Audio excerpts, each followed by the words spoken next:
Record پر آنے والی پہلی ملاقات میں ڈاکٹر افضل ملک نے اپنے پاس اپنے نفسیاتی مسائل کے حل کے لیے آنے والی لڑکی سے کہا کہ آپ کو پارٹنر کی ضرورت ہے، آپ کو ٹھیک ہونے کے لیے ایک اچھی کمپنی درکار ہے، اور اس کے لیے اگر آپ اپنے سارے حقوق مجھے دے دیں تو میں آپ کو آپ کے سارے مسائل سے چھٹکارا دلا سکتا ہوں۔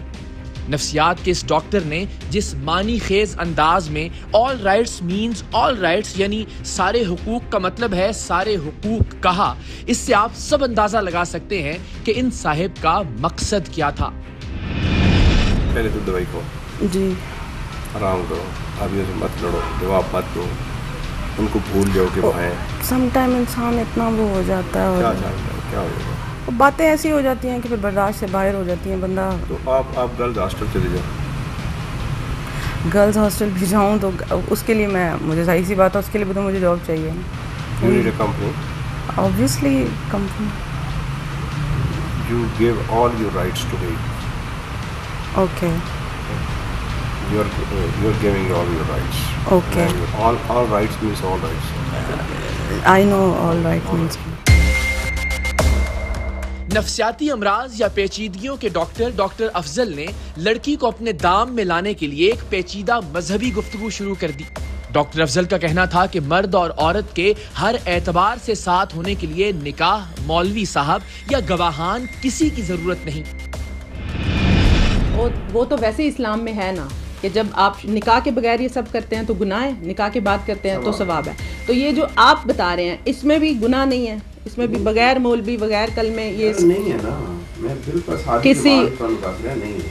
اور اس میں محرم جو ہیں وہ گھر والوں کی کوئی ضرورت نہیں، باپ بھائی کسی کی۔ بالغ لڑکی کو ضرورت نہیں ہے، بالغ ہے نا۔ اچھا صحیح، بالغ ہو جاتی ہے آفٹر دی، یہ بھی سن لو۔ اچھا وہ 16-18 والا نہیں وہ تو دنیاوی قانون ہے نا۔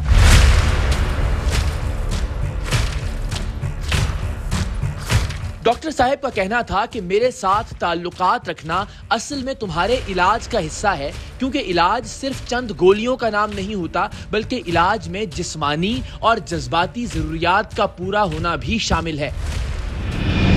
میری پرابلم اگین وہی ہے کہ مجھے جو ٹریٹمنٹ چاہیے ڈاکٹر صاحب وہ اس کا سونی ٹریٹمنٹ کا حصہ ہے نا۔ Treatment is not only few pills نا، ہولیسٹک ٹریٹمنٹ ہے۔ لیکن جو جی بولیں، ایکسرسائز از اے ٹریٹمنٹ، اچھا meditation is a treatment, good company is a treatment, okay, اور انڈیپینڈنس تھوڑی سی وہ ٹریٹمنٹ، تھوڑی بھی ہوں گی، تھوڑی سائیکولوجیکل نیڈس بھی ہوں گی۔ ڈاکٹر افضل گناہوں ثواب کی نئی تعریف کے ساتھ لڑکی کو قائل کرنے کی کوشش کر رہے تھے۔ انہوں نے کہا کہ اگر مرد اور عورت باہمی رضامندی سے ایک دوسرے کے ساتھ رہ رہے ہوں تو یہ گناہ نہیں ہے۔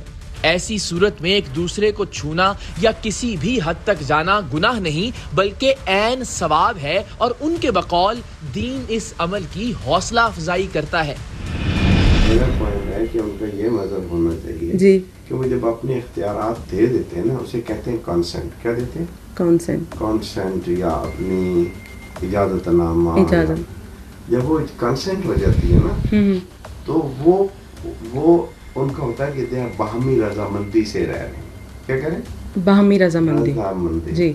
جب یہ ان کا آپس میں وربل ایگریمنٹ ہو جاتا ہے نا جی وہ گناہ نہیں رہتا۔ اچھا آپ کے مطابق پھر وہ جو بھی ہے مینس ان میں کوئی لمٹس کوئی چیز حدود نہیں اور وہ گناہ بھی نہیں ہے۔ ڈاکٹر افضل ملک جو اصل میں نفسیات کے ڈاکٹر تھے، وہ ایک مذہبی سکولر بن کر نکاح کے بغیر تعلقات قائم کرنے کی ایسی توجیہات بیان کر رہے تھے کہ انسان دنگ رہ جائے کہ اس انسان کا کام کیا ہے اور یہ گفتگو کیا کر رہا ہے۔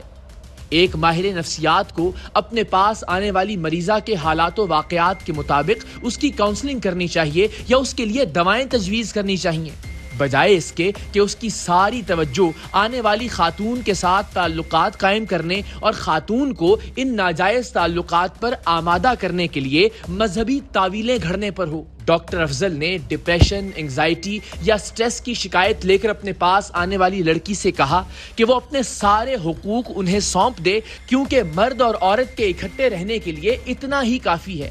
نکاح اور اس کے لوازمات تو محض زمینی قانون کا تقاضا ہیں، اور یہ قانون کچھ دہائیاں پہلے تک تو موجود ہی نہیں تھا۔ ڈاکٹر صاحب کچھ بھی کر کے بس خاتون کے ساتھ ہوس پرستی کا گھناؤنا کھیل کھیلنا چاہتے تھے، اور ان کے خلاف آنے والی شکایات اور ان کی یہ خفیہ ریکارڈنگ اس بات کو ثابت کر رہی تھی کہ وہ ایسا پہلی بار نہیں کر رہے۔ اچھا، اب میں جو آپ کے پوائنٹ پہ پہنچی ہوں، میں اب بول سکتی ہوں۔ آپ کے پوائنٹ یہ ہے کہ ہم دونوں ساتھ ہوں گے، ٹھیک ہے، اس میں اگر ہم ایک دوسرے کو مینس فرینڈشپ میں آ گئے ہیں یا کسی بھی ریلیشن میں ہم آتے ہیں، اس کے بعد آپ مجھے ٹچ کرتے ہیں، میں آپ کو ٹچ کرتی ہوں، وہ غلط نہیں ہے۔ اس میں اسلام کا کوئی کانسیپٹ نہیں آتا۔ اس میں اسلام منع ہی نہیں کرتا۔ اچھا، اس میں اسلام اچھا انکریج کرتا ہے۔ یہ جو مولوی رجسٹریشن کی ہے فیملی لا ہے 63 کا، ریلیجس لا نہیں ہے۔ یہ ایوب خان نے آ کے نافذ کیا تھا، نہیں تو آپ کی پردادی کے کتنے ہوئے تھے رجسٹریشن اور پردادی گو بیک، ان کو تو سگنیچر کرنے بھی نہیں آتے تھے۔ انہوں نے صرف کنسنٹ دینی ہوتی تھی وکیلوں کو، وکیل بیٹھا ہوا ہے جی، وہ آتے تھے، پوچھتے تھے وہ جی کچھ آئے، ہاں جی کچھ آئے، جی وہ جی ہاں جی ہاں ہوگی، ہاں جی ہاں مینز رضامندی ہوگی، وہ آ کے کہتے جی رضامندی ہوگی تو۔ مذہب کو اپنے مفاد کے لیے استعمال کرنے کی کوشش کے ساتھ ساتھ ڈاکٹر افضل نے اپنی مریضہ خاتون کو مستقبل کے سہانے خواب بھی دکھائے۔ اس سے کہا کہ وہ اسے ڈاکٹر بنا دیں گے، کچھ چیزیں ہی تو سکھانی ہیں، اس کے بعد وہ بھی سارے کام کر سکے گی جو ڈاکٹرز کرتے ہیں۔ تو جاب ہم آپ کے لیے چاہتے ہیں کہ ڈیزائن کریں نا، اچھا، کہ جو آپ کیا کر سکتے ہو جاب، وہ تو آپ نے بتانی ہے، میں نے تو آپ کو سب کچھ بتا دیا۔ پہلے تو جو میرا مائنڈ کا مسئلہ ہے آپ کو سب کچھ پتا ہے، وہ مجھے پتا ہے، وہ تبھی سے ہم نے اسی کو کہتے ہیں آکوپیشنل تھراپی نا، اچھا، کہ جاب بھی بن جائے، آپ ادھر سے اسٹریس کا ماحول سے بھی نکلیں، بالکل، تو وہ جاب آپ کا علاج بھی بن جائے، آکوپیشنل تھراپی بن جائے۔ آکوپیشن جاب ہوتا ہے نا جی، وہ تھراپی علاج ہوتا ہے نا، کہ آپ کو اتنا فن اس میں ملے، ٹریول کر رہے ہیں، ڈرائیو کر رہے ہیں، اور کیمپ لگا رہے ہیں، سیمینار کر رہے ہیں، ورک شاپس کر رہے ہیں، آپ ارینج کر رہی ہو، جی جی، اتنے میں ہم آپ کو کافی سارا ڈاکٹروں والا کام بھی سکھا دیں گے۔ کون سا اتنا ہارڈ اینڈ فاسٹ، لیکن ڈاکٹرز کے لیے تو وہ پراپر ڈگری نہیں چاہیے ہوتی، پڑھائی۔ آپ ڈاکٹر تھوڑی بنو گی؟ اچھا، مجھے لگا ڈائریکٹ ڈاکٹر، مجھے اسسٹ کرو گی نا، اچھا میری اسسٹنٹ بن گئی۔